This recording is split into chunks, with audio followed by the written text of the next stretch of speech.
Hi hello ನಮಸ್ತೆ friends, ಹೇಗಿದ್ದೀರಾ? ಚೆನ್ನಾಗಿದ್ದೀರಾ? ನಾನು ಕೂಡ ಚೆನ್ನಾಗಿದ್ದೀನಿ. ನಾನು ನಾಗವೇಣಿ. ಇವತ್ತಿನ ರೆಸಿಪಿ ಬಂದು ಸಾಯಂಕಾಲ ಟೈಮಿಗೆ ಚಿಕ್ಕ ಚಿಕ್ಕ ಹಸುವಿಗೆ ಯಾವ ರೀತಿ ಸ್ನ್ಯಾಕ್ಸನ್ನು ಮಾಡೋದು ಅನ್ನೋದನ್ನು ಇರುತ್ತೆ. ಅದೇ ರೀತಿಯಾಗಿ ಈಗ ಒಂದು ಸ್ನ್ಯಾಕ್ಸನ್ನು ತೋರಿಸ್ತೀನಿ. ಬನ್ನಿ ಫ್ರೆಂಡ್ಸ್, ನೋಡೋಣ ಯಾವ್ಯಾವ ಇಂಗ್ರೀಡಿಯೆಂಟ್ ಬೇಕಂತೇಳಿ. 1 ಕಪ್ಪು ಅಕ್ಕಿ ಹಿಟ್ಟು, ಹಾಗೆ ನೆನೆಸಿಟ್ಕೊಂಡಿರುವಂಥ ಸಾಬುದಾನಿ, ಮತ್ತು ಕರಿಬೇವು, ಜಿಂಜರ್ ಗಾರ್ಲಿಕ್ ಪೇಸ್ಟ್ ಅಂದರೆ ಅಲ್ಲ ಬೆಳ್ಳುಳ್ಳಿ ಪೇಸ್ಟು, ಹಾಗೆ ಉಪ್ಪು, ಮೆಣಸಿನಕಾಯಿ ಮತ್ತು ಅಜ್ವಾನನ್ನು ತೊಗೊಂಡಿದ್ದೀನಿ ಫ್ರೆಂಡ್ಸ್. ಈಗ ದೊಡ್ಡ ಕಪ್ಪಲ್ಲಿ ತೊಗೊಂಡಿರುವಂಥ ಅಕ್ಕಿ ಹಿಟ್ಟನ್ನು ಸ್ವಲ್ಪ ಜರಡಿ ಹಿಡ್ಕೊತಾ ಇದ್ದೀನಿ. ನೀಟಾಗಿ ಜರಡಿ ಹಿಡ್ಕೋಬೇಕಾಗುತ್ತೆ ಫ್ರೆಂಡ್ಸ್. ಹಾಗೆ ಅದಕ್ಕೆ ಸ್ವಲ್ಪ ತುಪ್ಪ ಹಾಕ್ಕೋತಾ ಇದ್ದೀನಿ ಫ್ರೆಂಡ್ಸ್. ತುಪ್ಪನೇ ಹಾಕ್ಕೊಂಡ್ರೆ ತುಂಬಾ ಚೆನ್ನಾಗಿರುತ್ತೆ. ತುಪ್ಪ ಹಾಕ್ಕೊಂಡು ಚೆನ್ನಾಗಿ ಮಿಕ್ಸ್ ಮಾಡಬೇಕಾಗುತ್ತೆ ಫ್ರೆಂಡ್ಸ್. ನೀಟಾಗಿ ಈ ಥರ ಉಂಡೆ ಉಂಡೆ ಆಗಬೇಕಾಗುತ್ತೆ, ಅಂದರೆ ಹಿಟ್ಟಿಗೆಲ್ಲ ಅಂಟ್ಕೊಳ್ಳುತ್ತೆ. ನಾನು ತೊಗೊಂಡಿರುವಂಥ ಮೆಣಸಿನ್ಕಾಯಿನ ಸ್ವಲ್ಪ ಕುಟ್ಟಿ ಪುಡಿ ಮಾಡ್ಕೊಂಡಿದ್ದೀನಿ. ಅದೇ ರೀತಿಯಾಗಿ ಮೆಣಸಿನ್ಕಾಯಿ ಹಾಕ್ಕೊಂಡಿದ್ದೀನಿ ಫ್ರೆಂಡ್ಸ್. ಕರಿಬೇವು, ರುಚಿಗೆ ತಕ್ಕಷ್ಟು ಉಪ್ಪು, ಹಾಗೆ ಮತ್ತು ಅಜ್ವಾನ್ ಕೂಡ ಹಾಕ್ತಾಯಿದ್ದೀನಿ ಫ್ರೆಂಡ್ಸ್. ನೋಡ್ತಾ ಇದ್ದೀರಲ್ಲ. ಹಾಗೆ ತೊಗೊಂಡಿಟ್ಕೊಂಡಿರೋಂಥ ಅಲ್ಲ ಬೆಳ್ಳುಳ್ಳಿ ಪೇಸ್ಟನ್ನು ಹಾಕಾಯಿತು.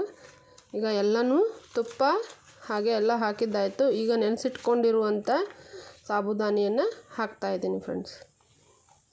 ತುಪ್ಪ ಇಲ್ಲ ಅಂದ್ರೆ ಸ್ವಲ್ಪ ಎಣ್ಣೆ ಕೂಡ ಹಾಕ್ಕೊಂಡು ಮಿಕ್ಸ್ ಮಾಡಿಕೊಂಡ್ರೂ ಪರವಾಗಿಲ್ಲ ಫ್ರೆಂಡ್ಸ್. ಈಗ ನೆನೆಸಿಟ್ಕೊಂಡಿರುವಂಥ 1 ಅವರ್ ಮುಂಚೆನೇ ನಾನು ಸಾಬುದಾನಿಯನ್ನು ನೆನೆಸಿ ಹಾಕಿಟ್ಕೊಂಡಿದ್ದೆ. ಈಗ ಅಕ್ಕಿ ಹಿಟ್ಟು, ಉಪ್ಪು, ಕರಿಬೇವು, ಮೆಣಸಿನ್ಕಾಯಿ, ತರಿತರಿಯಾಗಿ ಕುಟ್ಕೊಂಡಿರೋಂಥ ಮೆಣಸಿನ್ಕಾಯಿ, ಹಾಗೆ ಉಪ್ಪು ಹಾಕಿ ಇದನ್ನು ಮಿಕ್ಸ್ ಮಾಡಿದ್ದಾಯಿತು. ಈ ಕಡೆ ಕುದಿಯೋ ನೀರಲ್ಲೇ ಇದನ್ನು ಕಲಿಸ್ಕೋಬೇಕಾಗುತ್ತೆ ಫ್ರೆಂಡ್ಸ್, ಅಂದರೆ ನಾದ್ಕೋಬೇಕಾಗತ್ತೆ. ಕುದಿಯೋ ನೀರನ್ನು ಕೂಡ ಸ್ವಲ್ಪ ಹಾಕಿ ನಾದೋದ್ರಿಂದ ಕನ್ಸಿಸ್ಟೆನ್ಸಿಗೆ ತಕ್ಕಷ್ಟು ಸ್ವಲ್ಪನೇ ಹಾಕಿ ನಾದ್ಕೋಬೇಕಾಗುತ್ತೆ ಫ್ರೆಂಡ್ಸ್. ನೋಡ್ತಾ ಇದ್ದಲ್ಲ ಯಾವ ರೀತಿ ಅಂತೇಳಿ. ಅದು ನೀರು ಸುಡ್ತಾ ಇರೋದ್ರಿಂದ ನಾನು ಸ್ಪೂನಿನಲ್ಲೇ ಕಲಿಸ್ತಾ ಇದ್ದೀನಿ. ಆಮೇಲೆ ಸ್ವಲ್ಪ ಆರಿದಾದಮೇಲೆ ಕೈಲಿ ನಾದ್ಕೋಬೇಕಾಗತ್ತೆ. ನೋಡ್ತಾ ಇದ್ದಿಲ್ಲ ಫ್ರೆಂಡ್ಸ್, ನೀಟಾಗಿ ಚೆನ್ನಾಗಿ ನಾದ್ಕೋಬೇಕಾಗುತ್ತೆ. ಬೇರೆ ಯಾವುದೇ ತಣ್ಣನ ನೀರು ಹಾಕೋ ಹಾಗಿಲ್ಲ, ಯಾಕಂದರೆ ಅದು ನೀಟಾಗಿ ಬರೋದನ್ನೆಲ್ಲ ಕ್ರಿಸ್ಪಿ ಇರೋದಿಲ್ಲ. ಹಾಗಾಗಿ ಜಿಗಿಟು ಅಂತ ಹೇಳ್ತೀವಿ ನಮ್ಮ ಕಡೆ, ಅದೇ ಕುದಿಯೋ ನೀರನ್ನಲ್ಲೇ ನಾದ್ಕೊಂಡು ಇಟ್ಕೊಂಡಾಯಿತು ಫ್ರೆಂಡ್ಸ್. ನೋಡ್ತಾ ಇದ್ದಲ್ಲ, 1 ಕಪ್ ಹಿಟ್ಟಿಗೆ ಇಷ್ಟು ಹಿಟ್ಟು ರೆಡಿ ಆಯಿತು. ಈಗ ನಾನು ಒಂದು ಈ ಥರ ಎಣ್ಣೆ ಪಾಕಿಟ್ ಆಗಲಿ ಹಾಲು ಪಾಕಿಟ್ ಆಗಲಿ ಯಾವುದಾದ್ರೂ ತೊಗೊಂಡ್ರೆ ತಟ್ಟೋದಕ್ಕೆ ತುಂಬ ಚೆನ್ನಾಗಿರುತ್ತೆ ಅಂತೇಳಿ ನಾನು ಅದನ್ನೇ ತೊಗೊಂಡಿದ್ದೀನಿ. ಕಟ್ ಮಾಡಿ ಈಗ ಚಿಕ್ಕ ಚಿಕ್ಕ ಉಂಡೆಯಾಗಿ ಅದನ್ನು ತಗೋತಾ ಇದ್ದೀನಿ. ಅಷ್ಟೇ, ಒಂದೇ ಸೈಜಿನಲ್ಲಿ ಇರಲಿ ಅನ್ನೋ ಒಂದು ಉದ್ದೇಶದಿಂದ ಒಂದೇ ರೀತಿಯಾಗಿ ಉಂಡೆಗಳನ್ನು ಮಾಡ್ಕೋತಾ ಇದ್ದೀನಿ ಫ್ರೆಂಡ್ಸ್. ತುಂಬಾ ಇಷ್ಟಪಡ್ತಾರೆ ಮಕ್ಕಳು ಕೂಡ. ಸ್ಕೂಲಿಂದ ಬಂದಮೇಲೆ ಚಿಕ್ಕ ಚಿಕ್ಕ ಹಸು ಇರುತ್ತೆ, ಕುರ್ಕುರೆ ಅದು ಇದು ಕೇಳ್ತಾ ಇರ್ತಾರೆ. ಈ ಥರ ಮನೇಲಿ ಮಾಡಿಟ್ರೆ ಇಷ್ಟಪಟ್ಟು ತಿಂತಾರೆ ಫ್ರೆಂಡ್ಸ್.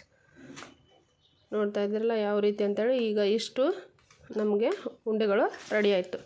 ಈಗ ಸ್ವಲ್ಪ ತಳ ಅಗಲ ಇರುವಂಥ ಬಟ್ಲ ಆಗಲಿ ಈ ಥರ ಗ್ಲಾಸ್ ಆಗಲಿ ತೊಗೊಂಡು ಅದಕ್ಕೆ ಸ್ವಲ್ಪ ಎಣ್ಣೆ ಹಚ್ಚಿ ತಟ್ಕೊಂಡಿದ್ದೀನಿ. ಅದಕ್ಕೆ ನಡ್ಬರ್ಕ ಒಂದು ಹೋಲ್ ಕೂಡ ಮಾಡಿದ್ದೀನಿ ಫ್ರೆಂಡ್ಸ್. ನೋಡ್ತಾ ಇದ್ದೀರಲ್ಲ ಯಾವ ರೀತಿ ಅಂಥೇಳಿ. ಕೈಲೂ ಕೂಡ ತಟ್ಕೊಂಡು ನೀಟಾಗಿ ಆಗುತ್ತೆ, ಅಂದರೆ ರೌಂಡ್ ಶೇಪ್ ಬರಲಿ ನೀಟಾಗಿ ಅನ್ನೋ ಕಾರಣದಿಂದ ಮಾತ್ರ ಆ ಥರ ಮಾಡಿದ್ದು. ಈಗ ನೋಡ್ತಾ ಇದ್ದೀರಲ್ಲ ಯಾವ ರೀತಿ ಅಂಥೇಳಿ.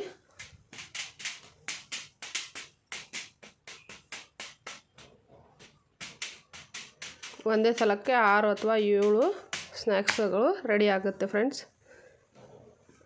ವಡಾ ಶೇಪಲ್ಲಿ ಸ್ವಲ್ಪ ರೌಂಡ್ ಶೇಪಲ್ಲಿ ಬರಲಿ ಅನ್ನೋದಕ್ಕೆ ಈ ಥರ ಒಂದು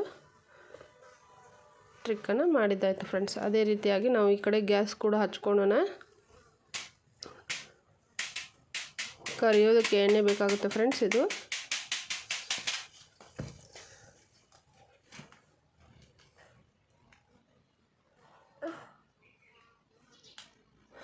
ಈ ಒಂದು ಸ್ನ್ಯಾಕ್ಸ್ ತುಂಬಾ ಸರಳವಾಗಿರುತ್ತೆ, ಬೇಗನೂ ಆಗುತ್ತೆ. ಈಗ ಎಣ್ಣೆ ಕಾದಿದೆ ಇಲ್ಲ ಅಂತ ನೋಡೋದಕ್ಕೆ ಸ್ವಲ್ಪ ಹಿಟ್ಟನ್ನು ಹಾಕಿ ನೋಡ್ಕೋತಾ ಇದ್ದೀನಿ ಫ್ರೆಂಡ್ಸ್. ಉಳಿದಿರೋ ಹಿಟ್ಟಿನಲ್ಲೆಲ್ಲ ಈ ಥರ ಮೊದಲೇ ತೋರಿಸ್ದಾಗೆ ಈ ಥರ ತಟ್ಕೊಂಡು ಸ್ವಲ್ಪ, ಅಂದರೆ ಬೇಗ ಬೆನೀಲಿ ಅನ್ನೋ ಕಾರಣದಿಂದ ಮಧ್ಯಕ್ಕೆ ಒಂದು ಹೋಲನ್ನು ಹಾಕ್ಕೊಂಡಿದ್ದೀನಿ ಫ್ರೆಂಡ್ಸ್. ಇದರಲ್ಲಿ ಮನೆಯಲ್ಲೇ ಸಿಗುವಂಥ ವಸ್ತುಗಳನ್ನು ಬಳಸೋದ್ರಿಂದ, ಇಂಗ್ರೀಡಿಯೆಂಟ್ ಬಳಸೋದ್ರಿಂದ ತುಂಬಾ ಆರೋಗ್ಯಕ್ಕೂ ಒಳ್ಳೆಯದಾಗಿರುತ್ತೆ ಫ್ರೆಂಡ್ಸ್.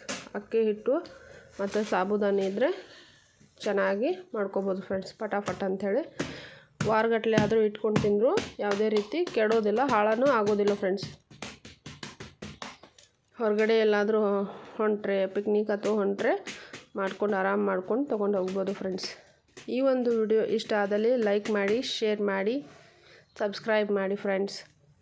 ನೋಡ್ತಾ ಇದ್ರಲ್ಲ, ಈ ರೀತಿ ಕಂದು ಬಣ್ಣ ಬರೋ ರೀತಿಯಲ್ಲಿ ಇದನ್ನು ಸ್ವಲ್ಪ ಕರ್ಕೋಬೇಕಾಗುತ್ತೆ ಎಣ್ಣೆಯಲ್ಲಿ.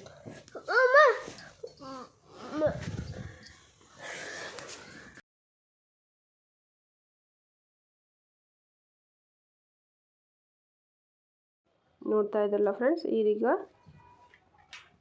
ನೀಟಾಗಿ ಕರ್ದಿದೆ, ಚೆನ್ನಾಗೂ ಕೂಡ ಆಗಿದೆ. ತುಪ್ಪ ಹಾಕಿದ್ರಿಂದ ಸ್ವಲ್ಪ ಗುಳ್ಳೆ ಗುಳ್ಳೆ ಕೂಡ ಕ್ರಿಸ್ಪಿನೆಸ್ ತುಂಬಾ ಚೆನ್ನಾಗಿರುತ್ತೆ. ಟೇಸ್ಟು ಅದೇ ರೀತಿ ಚೆನ್ನಾಗಿ ಬಂದಿರುತ್ತೆ ಫ್ರೆಂಡ್ಸ್. ಈಗ ಉಳಿದಿರೋ ಸ್ನ್ಯಾಕ್ಸ್ನನ್ನೆಲ್ಲ, ಉಳಿದಿರೋ ಅಕ್ಕಿ ಹಿಟ್ಟಿನ ಸ್ನ್ಯಾಕ್ಸ್ನೆಲ್ಲ ಹಾಕ್ಕೊಂಡು ಕರ್ಕೋತಾ ಇದ್ದೀನಿ ಫ್ರೆಂಡ್ಸ್.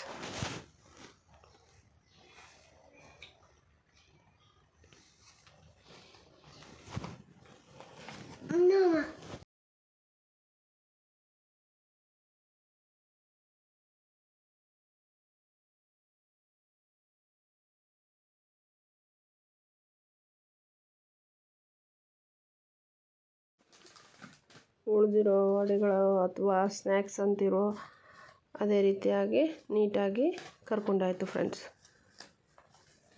ಈ ಥರ ಚೆನ್ನಾಗಿ ಬಣ್ಣ ಬರೋವರೆಗೂ ಕರಿಬೇಕಾಗುತ್ತೆ.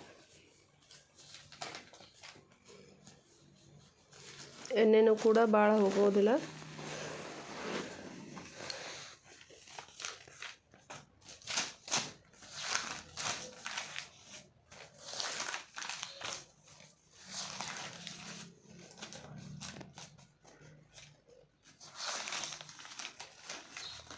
ನೋಡ್ತಾ ಇದ್ದಲ್ಲ ಫ್ರೆಂಡ್ಸ್, ಈಗ ನೋಡಿ ನಾನು ಆಗಲೇ ಬಟ್ಲದಲ್ಲಿ ತೋರಿಸಿದ್ದೆ, ಈಗ ಕೈಯಲ್ಲಿ ತೋರಿಸ್ತಾ ಇದ್ದೀನಿ. ಕೈಲೂ ಕೂಡ ಸ್ವಲ್ಪ ಎಣ್ಣೆ ಹಚ್ಕೊಂಡು ತಟ್ಟಿದರೆ ನೀಟಾಗಿ ಬರುತ್ತೆ, ಯಾವುದೇ ರೀತಿ ಹತ್ಕೊಳ್ಳೋಂಗಿಲ್ಲ ಫ್ರೆಂಡ್ಸ್. ಅದೇ ರೀತಿಯಾಗಿ ಇದನ್ನು ಕೈಲಿ ತಟ್ಟಿ ಕೂಡ ತೋರಿಸಿದ್ದೀನಿ. ಇವಾಗ ಅಕ್ಕಿ ಹಿಟ್ಟಿನಿಂದ ಮಾಡಿದ ಸ್ನ್ಯಾಕ್ಸ್ ರೆಡಿಯಾಗಿದೆ. ನೋಡ್ತಾ ಇದ್ದಿರಲ್ಲ ಯಾವ ರೀತಿ ಸಾಬುದಾನಿ ಕೂಡ ಕಾಣ್ತಾ ಇದೆ ಅಂತ. ಈಗ ಸರ್ವಿಂಗ್ ಪ್ಲೇಟಿಗೆ ಹಾಕ್ಕೊಂಡಾಯಿತು ಫ್ರೆಂಡ್ಸ್. ತುಂಬಾ ಕ್ರಿಸ್ಪಿ ಆಗಿರುತ್ತೆ, ಕುರುಮ್ ಅಂತ ಇರುತ್ತೆ. ನೋಡಿರಿ ಫ್ರೆಂಡ್ಸ್, ಈಗ ಯಾವ ರೀತಿ ಬಂದಿದೆ ಅಂತ ತೋರಿಸ್ತಾ ಇದ್ದೀನಿ.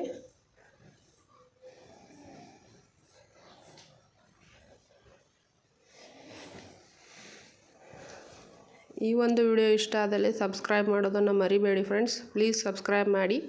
Thanks for watching.